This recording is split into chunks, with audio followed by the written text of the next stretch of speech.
Welcome to Narrative's Leadership Story Talks, where great leaders go beyond the bottom line to create lasting impact. Join hosts Jerome and Julienne Ryan as they uncover the stories behind real-world challenges, offering practical insights to help you lead with empathy, authenticity, and purpose.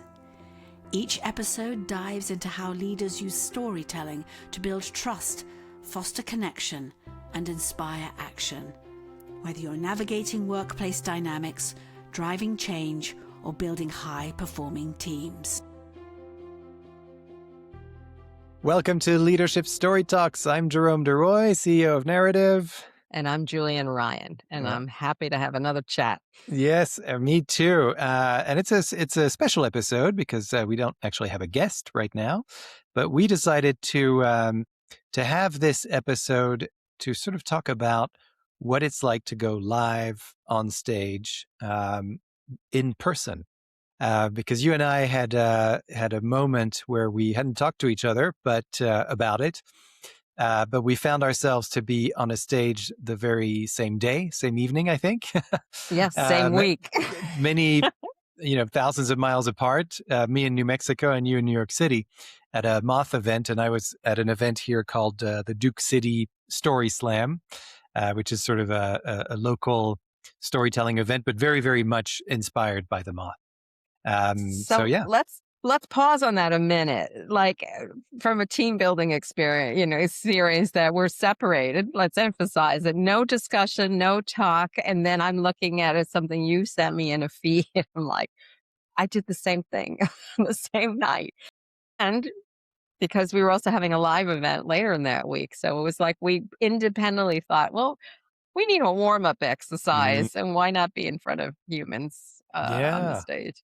That's so right. Tell me more. Tell me more how you came to decide to do that and what you took away from that. Yeah, well, it's interesting. I mean, for me, it's kind of like a circular thing because I discovered these events that take place in Albuquerque every other month and went to check it out back in November and then put my name in a hat. They actually called my name, which I wasn't expecting. But anyway, told a story, had a great experience there.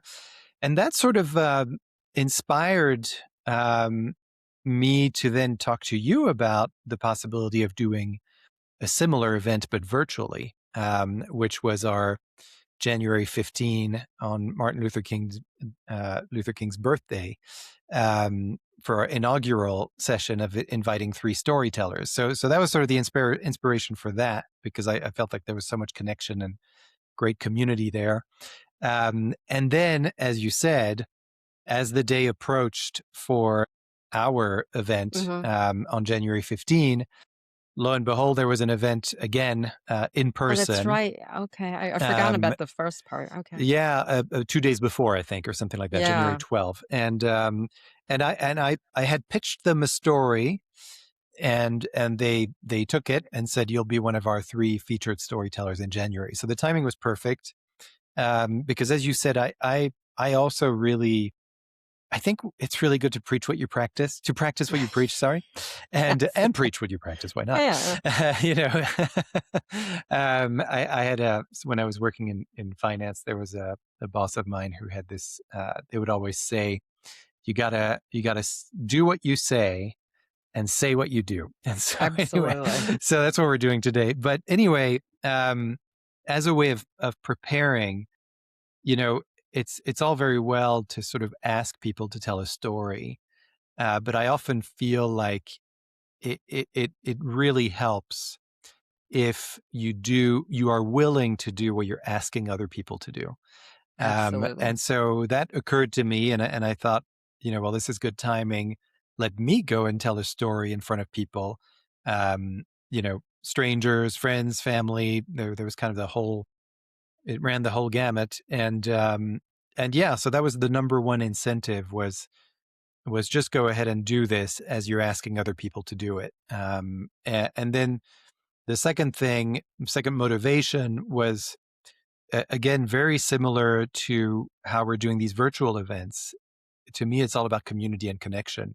And I was reading recently that, one of the issues with depression and loneliness, which are and mental health issues, but loneliness in particular Hmm. is is that it's so rampant and has increased so much in the last decade. And one of the big reasons is that people feel disconnected from their Hmm. communities and from other people. And I think that was a huge motivation for me, was to feel that connection, feel that community. And it really just, and I know all of this and you do too, but and I'm sure most of our listeners too, but to actually feel it and experience it is different. And I hadn't felt that in a while in that sort of environment. And so just witnessing other people tell their stories, because I went last, and you could see it two ways, right? Like, of course, you get more and more nervous as it goes on, but Hmm. actually, for me, I was getting more relaxed because I was seeing other people do it, and then I was absorbed by the stories themselves and by the response of the audience and my response to the stories. There's just really nothing like a great personal story to connect Hmm. people with one another, especially a group of strangers, and just feel that sense of positivity. There was no negative stuff. Four people came up, open mic. A lot of things can happen when you don't know Yeah. who's coming I've up and seen where they're that. coming from, coming off the street and onto a stage. A Yeah. lot of bad things could happen, but it was done in such a great way with guidelines and creating that environment. But also, having heard these stories, it set a tone for those open micers. And so as a result, by the time I got onto the stage, I was feeling really connected to everyone. And that came from the listening that I gave to those storytellers, but also that I was just experiencing from everyone else. So Well, yeah. let me capture this. I'm going to just dive in there for a minute because I'm going to share a little bit of my experience, and then I want to just double back to what you just shared. The place you went to, like I did, had guidelines, Mm, and they had a purpose, and they had stipulations about what was allowable, what's not. And when we talk about storytelling or what we do to just potential clients, and there's a little nervousness sometimes. They're like, there's a risk involved, but it's up to us and the colleagues we're working with to create a supportive and safe environment, and having that person saying, if you're going to put your voice out there, we know you're going to be supported. You're mm, not, you're gonna have the risk of hearing your story and all, hearing how it's going to be received or the emotional impact. But there's a structure that holds you. Just like in the book, we talk about the vessel that holds, the story. So all that discipline really is discreet, but it's important. And it really sets the tone with the audience and knows it. And, you have to be the leader in the group, and letting person run in their course, but also knowing sometimes we have to step in. So that's great. On my end, I took it. So I realized I use the word catalyst a lot, and you were my catalyst. I forgot about the first time you went up, and I was like, that's great, because I've been pushing myself, get out on the stage much more, get out there and do live in different events. And so that was my catalyst to hit New York when I saw this old time comedians club was being used for a Moth event. And it said, if you haven't done one yet, this is it. So I took a sign, braved New York traffic, braved all the crazy drivers and all the messengers running around with their food deliveries, and found the place. And again, to your point, it was a very warm and multicultural. There are people different shapes and sizes, different ages, and they set the tone, even how they welcomed us into the environment. And the stories just blew me away. Who was sharing what and what shaped their experiences. And they were built around a theme. And I think that was a helpful thing that was used as an incentive of things that went wrong. mm, Now, I was at the back end. My story wasn't picked for that time. However, I realized halfway through that that was a good thing, because the one I had picked, I just was going to bring something else to the table. It would have been wrong. But I did get a laugh at the end in the example I used about problems and challenges, et cetera. And at the end, I was like, you came, you parked, you paid for traffic, all these tolls, you're going to get there and push yourself. And I think Mm, that was the biggest lesson. You showed up, push yourself. And the lines I shared with them, the mini version of the story, got a big laugh. And um, and then that was my task for the night. And then got home without a lot of traffic, which is a big win in New York. So yeah. I think that structure, that timing, and the pushing ourselves to show up once in a while. Not get Mm, too comfortable in our, we're having fun with this. This has been a learning curve every day when we do this, but to keep pushing the envelope. And to your point, we can't ask somebody to do something that we're not going to try ourselves. right. Exactly. Yeah. Yeah. Yeah. Yeah. And so I think, I mean, just to capture that, because one of the things I was thinking about was, what we learned from the experience in terms of presenting and speaking in public and live, all those things in front of an audience in person.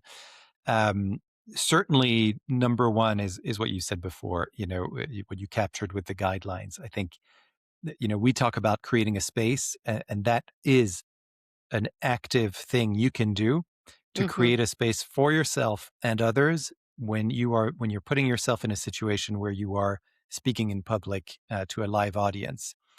Look at those guidelines. If there are no guidelines, make them up for Yeah. yourself and for your audience. I've been in situations where I've been to conferences where they do breakout sessions, and I've facilitated a couple of those in the past. And they really give you free reign, 20, 30 Hmm. people in the room in a conference of hundreds of people, actually more than that, probably 100 people in the room. But it's really, you literally have the physical space, and then you're left with your laptop device, whatever. And then the person introduces you and leaves the room, and then it's yours, right? And so Yes. I always find it very helpful to give those people in the room guidelines of my own that have a lot to do with time. First of Hmm. all, how are we going to structure the time that we have together? And I usually even say to people, because usually I'll tell a story to kick things off, and I'm even going to tell them, you can expect a story that's going to be no longer than X minutes from me, and what I expect from you is to listen. So please do anything you can right now in this moment to put away things that will distract you for the next X minutes. So, not for the next 45 minutes that we're together, but Hmm. just for the next 5 minutes that I'm telling a story. And Manageable bits. yeah, exactly. And people are like, "Oh, I can do that. I can silence this. I can do that." And there's a little bit of murmuring, but they do it. And what it does is, to your point, it sets that tone of, okay, we have a structure here. We've got somebody who's leading us, who knows what they're doing. There's a structure in place, and that's reassuring. That creates safety. And Hmm. then if I'm asking people to participate, same thing. I give them a structure. You're going to have however many minutes, and this is how we're going to do it, right? And just constantly remind people every 10, 15 minutes that there are guidelines to this, that there's structure to this, especially when people start asking a lot of questions and there's a lot of back and forth, and that's great. It's dialogue. Hmm. But at some point, you got to stop it so you can get through the material. And so that's a good way to just remind them, I'm not stopping you because I don't like what you're saying. I'm stopping you because there's a structure and we only have so many minutes. Yes. And to borrow, yes, and borrow improv training tools, workshops and public associations or professional conferences are interesting because there's lots of group dynamics sometimes happening. But more so when you are working with an intact team in companies or organizations like we do. And there's a little fear factor too about stepping out of your typical everyday persona. So, one of the things I love about the narrative methodology is we ease into the process when we're using story. We give the audience or the participants quick wins, simple things that we can do to get them to relax and say little bits about themselves and say, well, in that description, you've just given a story. And they're like, oh, you're right. It doesn't have to be the Iliad, it doesn't- you know, so, so it's building up the confidence. So it's baby steps, just like you said, like you can tell you're a dad. Can you sit for 5 minutes and listen? Oh, good. Success. Let's move on. Another quick win. So all those years have come to good use. So it's a little bit by little, and then we get confident, and it's a give and take because you give a story and people say, okay, that's very personal. It's not a corporate story, it's something real and personal. And that opens up people's confidence. And because we ask things that are simple that everyone has in common. It could be talking about food, it could be a relationship, it could be something fun. It eases people into maybe more compelling stories that they need to share or discussions they need to share afterwards. So there's a rhyme and a reason to how we do things and why we're doing it. Yeah, yeah, yeah, and that's all to me part of those guidelines, that creating the space, that environment where you feel comfortable, you feel safe. But we cannot end this discussion without saying, wasn't it great to hear people breathing, Yeah. laughing and clapping in real time and seeing the energy and seeing the show? You and I have been on a lot of conferences and symposiums and events where everything's muted. We see nobody, we hear nobody, we're just talking to ourselves for all we know. And so it is nice to see a twitch or hear an inhalation or see something like elbowing somebody. So that was worth traffic and parking fees. Yeah, and yeah, because you can feel it, right? That chemistry going on, and I think that's really key. Just two things I wanted to say about presenting and telling a story live. One is just a reminder for me that it was just remembering. It's funny that you said it's great to hear people breathe, but just remembering to breathe, like Oh yeah. yourself, as someone who's about to present, because that's usually the thing that goes the first, that goes Hmm. really quickly. If you get nervous and anxious, the anxiety kind of hits you here. I'm pointing to my throat and my chest, and Hmm. that's where things will impact your breathing. Hmm. And so as a result, you'll notice it in people who are really nervous and anxious and who present, is that it has the effect of either really accelerating what they say, and you're struggling to actually catch a breath, or it's a lot of hesitation and pausing. And so, but again, you're kind of holding that breath, right? So you're either in a holding pattern or you're just going really, really fast. But the impact is the same on your audience, is that they're not feeling that connection. And that really comes from that level of connection that we call the connection to yourself. Hmm. Pay attention to your body, your feet on the ground. And I remember thinking before I went, or on the stage, actually, before I started my story, I just took a quick look, like a scan of the audience, and just seeing, okay, yeah, there are human beings here. They're all smiling, really nice. They're breathing. And then the other thing I did was just to feel my feet on the ground. And then I took a breath before I told my first word. I think just doing those three things: look at the audience, feet on the ground, take a breath, and then go. It really helps. And then the last thing I want to say about this is just remembering that, I think what we're doing and what we did, that, and both virtually and in person, these are stories that happen to us, and these are things that are true, that are real, and I think it's helpful for people to remind themselves, at least it was for me, that this happened to me, so there's no way I can get it wrong. Like, Ah, there's just really. nothing that gets out of my mouth that's going to be wrong because it happened to me. It didn't happen to you. So you can't tell me that I'm wrong because and I can't tell myself that anything is wrong. And that really helps. I know it sounds kind of corny almost, but it No, really is it's true, true. that remind yourself that this happened to you. This is your story. You're the author of it. You're not making this up. And and yeah, you can't get it wrong.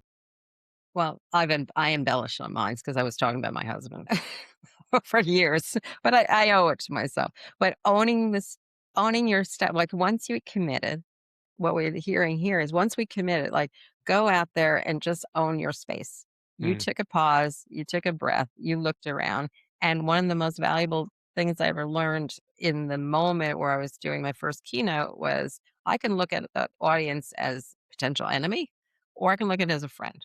mm, And it changed how I approached. I was like, I have a whole bunch of new friends I'm going to make, through the course of this day. And for someone who grew up really shy and saying, I'll never talk in front of people. That was a huge step. Of course, I learned it 20 seconds before hitting the stage, but it was, a moment I've taken with me and saying, we've all been through a lot of things.